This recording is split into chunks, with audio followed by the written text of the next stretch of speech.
When we talk about healthcare, we're talking about more than doctors, more than even medical bills. We're talking about families, lives, plans and dreams.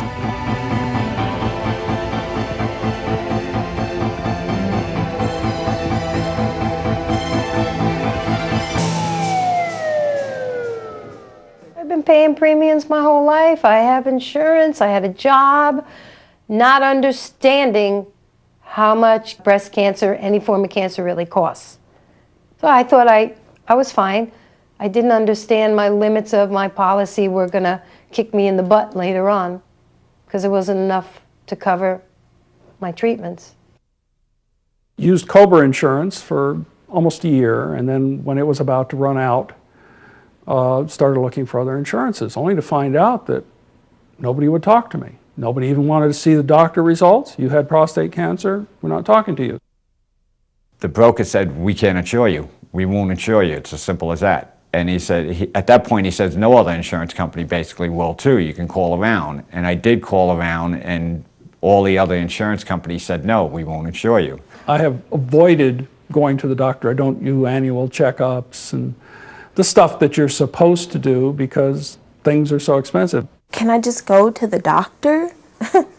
You know, can I just take my kids for their checkups? Can I just get my prescription without worrying about, am I covered? Am I going to have to pay? And can I afford it to pay? You know, we keep using this term, healthcare system. We don't have a system. What we have is a patchwork of entities that work together in a very uncoordinated manner to try to deal with sickness. If we had a start all over again and had a white sheet of paper, no one would design the process that we have today in this country.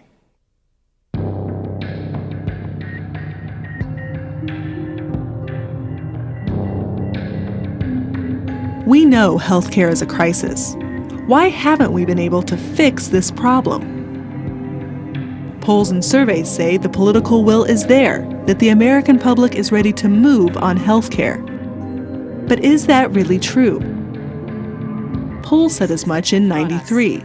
Every American will receive a health security card guaranteeing a comprehensive package of benefits that can never be taken away under any circumstance. We will continue to expand health savings accounts. Since then, other strategies have been implemented. Premiums, and people can save tax-free in a health care account they call. Now, America has a new president, but the same problem.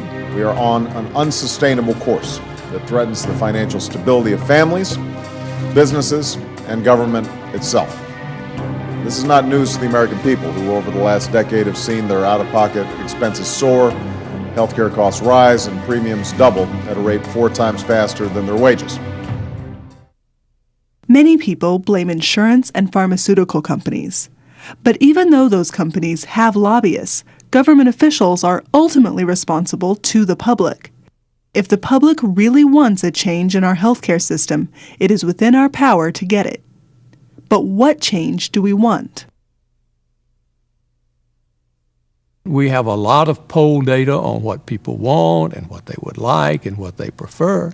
But at this point, we don't know what the American people will do when push comes to shove. And that's the kind of information that a legislative body needs. I'll give you an example from a forum on Social Security years ago. There was a debate, should we just give people your money, you invest it, or should you take your money and support me? As you can imagine, older people were intent on getting the money. Younger people were intent on getting the flexibility. But we didn't know until we did some of these kind of deliberative forums what people would do when they weighed the two things together.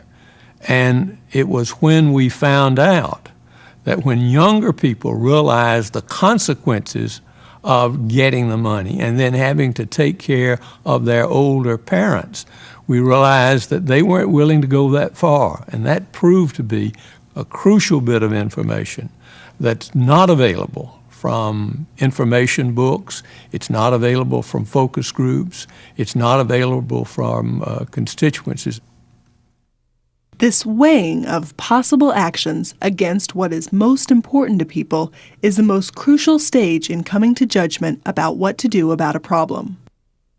As a student of public opinion, I've been observing the formation of public judgment over more than 30 years. And I find fascinating the fact that for public judgment to form, opinion has to go through 3 stages. And the first stage is the stage of consciousness raising, where people are in the mode of learning about an issue and of learning that it's serious. That happened on AIDS in the early 1980s. It happened several times on the environment in the 60s and now more recently in the past few years. The second phase is confronting choices. If there are no choices to confront, it can get blocked at that point. But if there are choices that are well articulated and that represent people's values fairly clearly, people confront the choices and struggle with them. That's the second phase that I've called working through. I'll give you an example. On an issue like immigration, people's first reaction is, well, let's close the doors. You know, we're here. We don't want all of these foreigners coming in, taking away our jobs and the like. And then when this issue is discussed in focus groups, for example, someone will say, you know, hold on for a minute. I mean, what does this country stand for? What does it mean? And you see people struggle. And that is, I think, the most interesting and important phase of working through, because it is the emotional struggle. It is the struggle where conflicting values are engaged. And the third stage is a stage of resolution, where people make the kinds of compromises and try to either make their choice of values or try to reconcile the values in some way that they can live with. And you find policymakers discover that when they move ahead on policies that don't correspond to public choices, then their support is built on sand.